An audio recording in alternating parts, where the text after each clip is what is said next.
రాజన్న సిరిసిల్ల జిల్లా వేములవాడ మండలం మల్లారం మూలవాగలో వందల కొద్దీ ట్రాక్టర్ల ఇసుకను అక్రమంగా తరలిస్తున్నారని గ్రామస్తులు ఆగ్రహం వ్యక్తం చేశారు.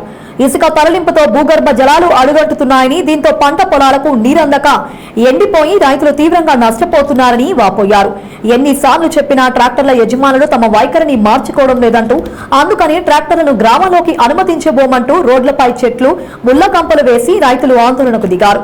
ఇసుక ట్రాక్టర్లను అడ్డుకుని పోలీసులకు సమాచారం అందించారు. కాగా ఈ విషయంపై స్పందించిన తహసీల్దార్ విజయ ఇసుక రవాణాపై ఉన్న అనుమతులను ప్రస్తుతం నిలిపివేస్తున్నామని తెలిపారు. ఇది మల్లారం గ్రామ నివాసిని, నా పేరు నరసింహారెడ్డి. ముఖ్యంగా నేను మాట్లాడేది ఏంటంటే, మల్లారం గ్రామంలో ఈ 3-4 నెలల సంధి నిరంతరంగా వారానికి 3-4 సార్లు ఇక్కడి నుంచి ఇసుకలు తీసుకోవడం జరుగుతుంది. అదుపు లేకుండా ఎన్నిసార్లు అడిగినా కానీ పర్మిషన్ వస్తుంది, తీసుకుపోతున్నామంటే అది పద్ధతి కాదు. మా బావిలు ఎండిపోతున్నాయి, ఒక్క బొట్టు నీళ్ళు లేవు.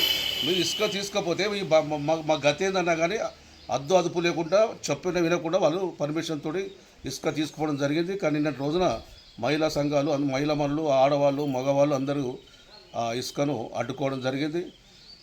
దాని తర్వాత పోలీసు వాళ్ళు వచ్చారు, ఇసుక అడిగే పంపించడం జరిగింది. ముఖ్యంగా చెప్పేది ఏంటంటే, ప్రభుత్వం వాళ్ళు కూడా ఆలోచన చేయాలి, రైతులు మా బాధలు పట్టించుకోవాలి. ముఖ్యంగా బావులలో నీళ్ళు ఉండాలంటే ఇసుక ఉండాలి. ఈ ఇసుకను ఒక్కటే గ్రామంలో నెలకు 10 సార్లు కొంట పోతే మా గతి ఏంది, మా పరిస్థితి ఏంది, భవిష్యత్తులో మా పిల్లల పరిస్థితి ఏంది, అసలు మా బావిలు ఉంటాయా పోతాయా, మాకు పంటలు పండుతాయా పండద్దా? ఇటు కాలం లేదు, ఉన్న తుకాలు ముదిరిపోతున్నాయి. మీరు ఇసుకపోతే బావిలు ఎండిపోతున్నాయి. ఈ పరిస్థితుల్లో ఎవరు ఆదుకోవాలి మమ్మల్ని? ఏమంటే మాకు పర్మిషన్ ఉంది, మేము ఇసుక కొడతాం. పర్మిషన్ ఎట్టిస్తున్నది మీకు? రైతుల బావులు రైతులను చంపి ఇసుక తీసుకుపోతారా మీరు? అందు గురించి ఇప్పటికైనా ప్రభుత్వం ఆలోచించాలి. ప్రభుత్వ పరంగా మేము కోరుకుంటున్నాం.